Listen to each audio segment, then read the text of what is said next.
Monday. We're back. It was a good weekend, and the week ahead. I'll tell you what. This morning I was walking around going, "Wow, I wish it were Thursday already."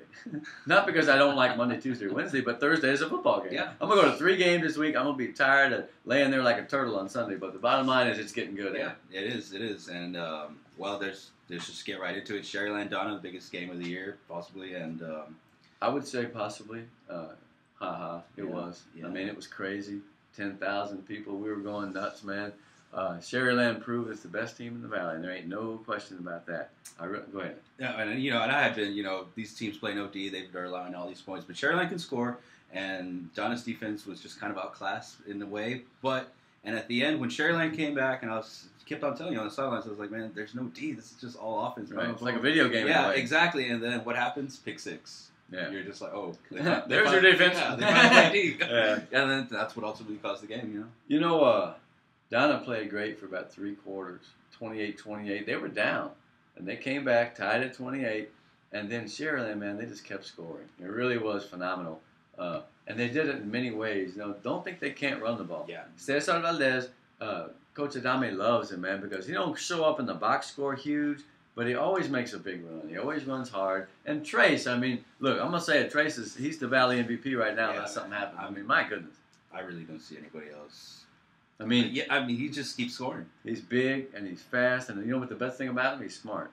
He don't make bad decisions, man. He'll pull the ball down and go. I'll tell you what, whoever beats them, and they probably have to play United. We can talk about that. We don't want to talk playoffs yet, but don't worry. They're going to get some revenge on United. It's going to be beautiful, like 60-10. So that's my prediction. Yeah. Donna Sherryland was the big game. In that 35A district, that solidifies Sherryland 1, Donna 2, Edinburgh North still at 3, 6-1. What do you think Edinburgh North right now? The last 2 teams obviously they hold their own destiny, and I think Edinburgh North can pull out their wins. They got Bella coming up this week, and they should be able to beat Bella. Stranger things have happened, but they do. Yeah. Bella did have the lead this past week. Yeah, they had a good drive. A real good drive, man. I mean, Cavazos continues to rush well. He's gonna have 1,000. I think he has 800 now. Economies, though, they're gonna have a big test with Donna, and I can see them upsetting Donna. I really can, if you want to call it an upset. You're doing what I was doing the other night, and it is overlooking Economies Bobcats next. Yeah. I mean, let's face it, Pete. That's going to be a nutty night. EHS is not having a good season. They're not. But they don't want to lose to Econ. No. I'm going to tell you all the names some kids used to call the Jags because this is a family show. But the bottom line is you get to go to that game because it's going to be crazy. I think EHS can come up with its best effort. Economides hasn't been winning greatly. They've been winning. You win the games you have to win. They just got past the La Jolla team, Lincoln. Second half was good. First half was a little troubling. The speed of the backs of Lincoln was giving the Jags trouble, but they got it together. Long drives, pretty good defense. I'm really impressed with Alexis Garcia, 42, that linebacker, man. And the linebackers are not the same ones they wanted to start the season with. He was there. Another guy got hurt. He was there. Some of the cats that are playing now are really coming on. But Alexis, 42, that guy will be on a lot of tackles, as will Jaime Salinas, 45. The Jags have what it takes. They believe now after beating Lincoln that now they're going to come into EHS and just another team to take care of. I think it's going to be harder than that, but I still think Economies has a pretty good chance to win. Yeah, and that will definitely solidify them for the 4th spot. If they beat EHS, that means there's less pressure against Donna. What you don't want is to lose to the Bobcats, have to beat Donna, and you maybe not be able to. That means going to Palmview last week and having to beat them. I wouldn't want to do that. I mean, I don't want to go anywhere on the road and have to win or I'm going home for the year. That's no good. This is the game for the Jags right here. Yeah. And then, so who's left? So, Bella, they've got a game. Well, they got 2 games left. Who do they have? They one of them's against Sherryland. Yeah, well, I mean, look, they're going to be able to say they got on the field with the best team in the Valley. And anything that you do that's positive in that game, and there will be many things, will give you strength to say, hey, I can play with these big cats, and one of these days that's going to be us. Sherryland right now, though, is ridiculous because they got a good kicking game. They cover kicks. Remember the announcer kept saying the incredible hole. I mean, I can't say whether I hate that guy or really like him. I'm going to say because we're on TV and it's in our reading area that I like him. Yeah. Put it this way, everybody's talking about him. Yeah, right? everybody is talking about him. That's great. Yeah, so, hey, he's doing his job. He's getting people in the game. Yeah. First time I heard it, I thought it was a mistake. I was like, that dude can't be giving running commentary. Yeah, no, he did. Yeah, Dirty laundry. That's what he says. There's a flag, right? I started thinking of Don Henley. Dirty laundry. Was that a song? I mean, Anyway, you know what? I may have to write about that guy one of these days. That would be a good video, right? Go talk to him. He must be crazy, man. That's fun. Okay, so anyone else in the district, don't forget Palmview, don't forget Lincoln. They still have a chance. Economides has a lead in the loss column. That's all that matters. We're talking about how many games have you lost, right? Because that will disqualify you. They're a game up on them. Yeah. 2 losses to 3. Yeah. So they can beat EHS, and again, they can beat Donna. I could really see them beating Donna. the matchup is good for the Jags skill-wise. Where it is a little bit more tricky is physically, because Economides has some big kids on the offensive line, and they'll punish you. But their defense is more of a read and run and tackle. There's not a lot of size on that defense. So what Donna does with that huge line, and we're getting ahead of ourselves, but that's okay because we're all interested, is wear you down. They didn't wear Sherryland down because they didn't have the ball as much in that second half. Yeah. Donna Economides is potentially a wonderful game. Jags can't look past the Bobcats. Bobcats, this is your chance to ruin their season. I mean, that's what you're saying over there, and everybody knows it. So go make it happen if that's meant to be.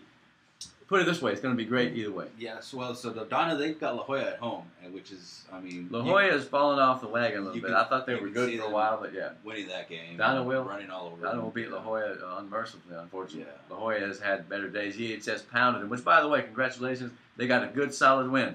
The only thing I would note from that win is that the box score wasn't in the paper. I need to get those stats from somebody, so I may be calling you up and saying, hey, who did what to whom? I want to know. I want to know what our kids did. You know? Because that's what we're here for in Talking Sports, right? Sure, yeah. We love the teams, we love the games, but the bottom line is we're here to make the kids and the parents happy and realize what an important thing they have. Don't overuse it, don't misuse it, but enjoy it as it comes. All right, that's that district. That's 31-5A, crazy district. So, you know what? Let's not get out of that district before 2 seconds about Sherryland North in 2 weeks. Okay, go. I think Sherryland North, like that Economides Donna game, will be a fabulous, fabulous game. Just giving you a precursor, giving you a little preview. Go on out and see that game. All right, 31. 31, crazy district. We advanced to 31. Wesco East. I hear there was 14,000 people at that game.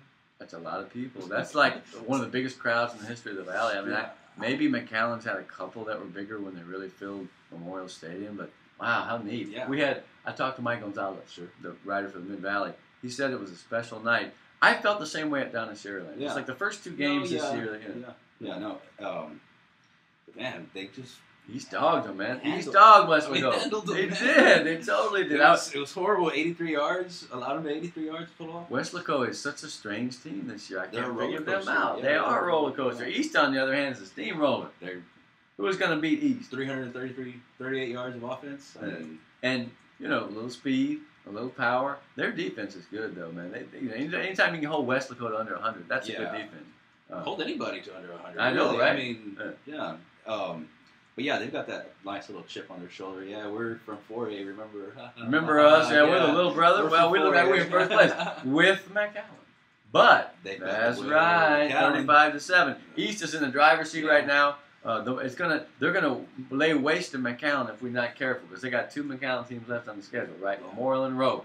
Memorial and Rowe are right there. Rowe may be on the ascendancy, a big win over the Wolverines. They killed them. They did. Memorial, they have to be a little bit descendant now because, man, they didn't get it done. Fourth quarter. Yeah, they kind of fell off in the fourth quarter, but they're allowing too much on their run with Trevor Spakes, which, don't get me wrong, he's a great runner. Right. He's going to be the best. Yeah. 175 for him.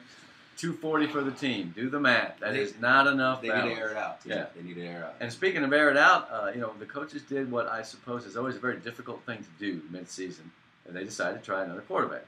Emmanuel Garcia is the guy's name. Went 2 out of 8. Made a few completions. I would not ease out the fact or erase the fact that both of those kids, him and Diego, will eventually see time, maybe this week. They just want to figure out which one's going to get more offense. Because you remember last year, Memorial would have like 400, 500 yards a game. It's a lot trickier. Yeah. They knew it was going to be. This is not a crisis, guys, okay? For the Mustangs, this is called a football season. So things happen that don't go your way, and it's how you react. You know, those guys are working overtime, man. So who does Memorial have coming up, though? Memorial has Wesco East. Oh, speaking of East, see, I knew East and comebacks were the order of the day. Okay, so East. On the road, too. Yeah, so you have to go to East. Yeah. So you've got 3 or 4 days to make some major decisions and to make some. It's not major changes because you love your kids, you got a good staff. It's just a matter of making that tweak that enables you to get to another level. And again, that's what a football season's all about. Yeah. Even if you like Edinburgh at 2-6, they're still tweaking this week and working hard to make sure that they do what they need to do to win that game. Don't make the mistake of thinking that coaches are like, oh, we're this record. You know what? Hey, they go to work every week with the kids, Yeah. and they don't worry about that. Remember what they used to tell you? Don't worry about last week. This is this week. And you're like, oh man, or you're already still bragging. Or the following game. Exactly, right? Yeah. The media's job is to screw up the temporality of it and talk about whatever we want. The coaches know and the kids know that this game in front of them is the most important of their lives, and everything else, we'll talk about that later. So PSJ Memorial, on Wesco East, they have PSJ Memorial after that, and then they have Rowe after that, which, Row. Back in the flow, man. Golly, what do you know? They good. whooped the Wolverines. And did you notice what they did? Gosh, they had a lot of yards, but only one turnover. Keep the ball, score the ball. PSJ Memorial cannot score with you. Yeah. That's a weird thing, though, and I feel bad for the Wolverines because I think that, if given the chance, losing their running threat, I think midway season hurts a little bit because it doesn't look like they're getting as many rushing yards. When that team rushes for 150 and Borrego makes 2 or 3 big plays, they can still beat anyone. Yeah. I can guarantee you that. Yeah, no, I think they can too, but I mean, it's just kind of tough. Just 4 losses. Them and San Benito got 4 losses, man. If East can beat everybody and send them to 4 losses, they got a small chance. But somebody's going to beat East. Why? Because this is this district. We keep thinking they're invincible. Watch, they'll lose next week, and we jinx everybody. We do it on this show. It's ridiculous. So Memorial's got. Wesco East is going to win the title. No. You want to know how tough this district is? He says, I know, but let's look at the schedule. McAllen's got Weslaco, Memorial, PSJ. No, McAllen. McAllen Bulldogs have Weslaco, Memorial, and PSJ Memorial. Weslaco, Memorial, PSJ Memorial are all on the downward slope right now. But what that means for McAllen is don't take anything for granted. All 3 of those teams are in that second tier now, behind Weslaco and East, or Weslaco East and them. So I don't think they will. They've got a lot of grit in that guy. They came back 14-0. You're down 14-0 and come back. You know what that says? You're a good football team. And period. You got defense, you got offense, and they played as a team, and they pull that win out on the road. Getting new guys involved too. Always getting new receivers involved. They'll go back to the Yartos when they need them. Philip Cantu got a huge 20-yard touchdown in the second quarter. They started poorly. They got them, and then they made the plays at the end. Although, from what I understand, they got that second chance at the end. Yeah. They fumbled the ball away, but then the defense forced a safety, and they got it back and came down, and Holder score was 16 seconds. Just like Kenny Stabler for the 74 Raiders, man. That's great. So, Hoover had a huge game, 270-something, 17 out of 26. He had a really good game. They need to run a little more. Just a little bit more. Well, it's him and Ricky. That's a good running combo. If one of them get 100, you'd be good. It just seems to mean something when someone gets 100, right? Anyway, McAllen's got that schedule. Don't take anyone lightly. Rowe's got 2 incredibly tough games. So does Memorial. We will find out in the next 2 weeks whether those teams have what it takes to make the playoffs. I think we know that they do. But now it's time to perform in weeks 8 and 9, and that's when it is. You show up. Yeah. You show up. Now, so that's the McAllens. We've done the Edinburghs for the most part. Sharyland, Mission. Every week we get on here and say, well, Mission, they're undefeated. Them and Sharyland. Yeah. Who else is undefeated? Tell me. Nobody. Right? Right there, man. Mission is we said Weslaco was the center of the universe a while back. Now it's got to be Mission. Mission Vets this week. Yeah. What do you think of that action? That's going to be great. I mean, crosstown rivals. Yeah, it is. I mean, man. But I just going back to all this, I really can't see. I think but then again, I don't know. It contradicts me because of the Wesco East thing. Right. But I mean, coming down from a 5A to a 4A, you should be doing what you're doing. Right, and it doesn't always happen, but you should. Yeah, exactly. So in that case, we should not be surprised if Mission has a good football team. Yeah. I think we should be surprised that it's unblemished. And the thing is, man, they got a little bit of everything. Mission's a good team. They get a lot of penalties. I'm going to tell you that. You go to a Mission game, they're going to have 3 times when a dude comes and just crack you right in your back. They don't care. They're playing football, man. They don't care. Give me a flag. I'm still going to win this game. Mario Pena, man, he's a trip. I like their mentality. And they got the old pros and the veterans, man. Yeah. They got Casas out there. They have a good group, man. And it's pretty... Flowers out there. It's down to Mission and Mercedes. Perhaps. And they play the last week of the season. That should be the fun game. Edcouch and Vets need to win this week to get back into that tier. I'm afraid Mercedes looks pretty strong. Mercedes, we got the 2 best games in the district. Mercedes, Edcouch, and then Mission Vets. Mission Vets. Vets, where is it between that loss to Edcouch and the win this week, come back against Roma from 13 down? If they're near the over quadrant here where the good win is, and they can play with Mission. The thing is, Mission beats you up. Mission, and I don't mean that in a negative way. Every week it's a new violent reference. That's great. I'm a journalist. What do you want? I live for bad news. No, I'm kidding. So Mission is a physical team. They're like San Benito. They'll hit you. They relish the contact. Mission Vets is more versatile. They're a little bit more finesse, but guess what? Here's the key stat for Vets. 257 yards rushing as a team. Victor Mesa, 147. That's where they might be able to win this game. Okay? What's the best way to play a physical team? Well, don't run from them. Come right at them. I think Vets is on the right path, and that's going to be a monumental crash. By the way, the catcher on my high school baseball team was named Victor Mesa. Yeah, not a very good hitter, but he's a good catcher. Wore glasses. Nobody cares. All right. Now, Mercedes Edcaps. What do you think? I mean, I don't know, Edcouch, they're just on that run. They're just like, they got mad the last couple of weeks. They're like, quit picking on us. Yeah, we're sick of it. Yeah. I mean, will that stop? Will the buzz from that subside? Because Mercedes is good, man. Yeah, they're good, but I mean, hopefully Edcouch will go in there and just hit them in the mouth and keep going. You know what I mean? They got some good athletes. What are they? Edcouch. They're playing every week with their back against the wall. Right. Yeah. So it's just like outlaws riding the trails. Exactly, It's cool. Exactly, yeah. Diego Garcia, Isaias Martinez, Eric Morales. They've got individually 3 or 4 great athletes. They really do. The extent to which they didn't run the ball last week very well. They really didn't. They're going to have to run the ball against Mercedes, and Mercedes got this linebacker, what's his name, Ved, I believe, 38. This guy's been around. No, Perez, Gerardo Perez. That's the guy, 38. You watch that guy because he makes a ton of tackles. He might be one of the best people you never heard of, actually. He makes it, and he's kind of short. Yeah. Mercedes Edcaps has always been one of the best games in the Valley. It's a rivalry thing. The music is cool. The electric guitar. 4A's where it's at this week. So is there anybody that we haven't really commented on? Let's see. No, I think we've pretty much covered the Raiders. Maybe not as much about the Raiders. Let's go back to PSJ North for like a minute. Go for it. PSJ North is for real. Okay. But that's not why we're wearing black. We only got black pants on either. You call it the Bruce Bush factor. He always finds people to do what he needs done. The fullback that comes in out of nowhere, the spy that came in from the Colts. Yeah. Fontiel and Caleb is healthy finally. So these guys are starting to put up the numbers. That's why in the fourth quarter against Memorial, shoot, man, they had like 337 rushing. Anytime you can rush for over 300 yards, you're probably going to win because they didn't turn it over either. I like the Raiders. I think they're doing very well. The Raiders got PSG Memorial this week, so... Like I said at the beginning, PSJ Memorial, should it be able to be more balanced, can beat anybody. This is the trap game for the Raiders. Let's see how they handle it. Yeah. You had a little op-ed on something? Oh, yeah, you're right. Thanks for reminding me. We want to end today's show talking sports. Want to look at a guy named Patrick Grancelli, whom I'm sure most of you McAllen fans will remember. He was a good ball player at Memorial. I was amazed to learn that not only has he been all-conference up at Trinity, he's also a captain for this senior year. He recently went over 1,800 yards for his career. Last year he had 5 100-yard games, and on the college level, that guy runs hard. I remember him too. He's got a brother playing now for the Mustangs, and an older brother that I think played at Texas Lutheran.